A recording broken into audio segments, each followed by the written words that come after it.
दिन तले भारतर अद्वितीय नेता राहुल गांधी एक दाबी कले जे एससी एसटी ओबीसी जो माने संरक्षण व्यवस्था अच्छी संविधान ताको यूपीएससी माध्यम बंद करने एक चक्रांत करते लैटराल एंट्री 39 जन जॉइंट सेक्रेटरी लेवल ऑफिसर को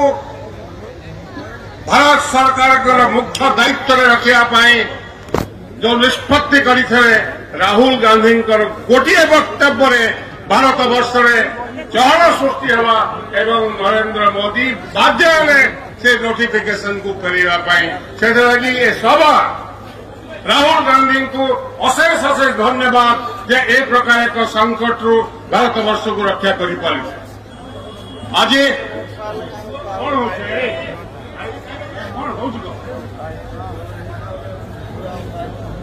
आज आम दुईटी उद्देश्य आसचे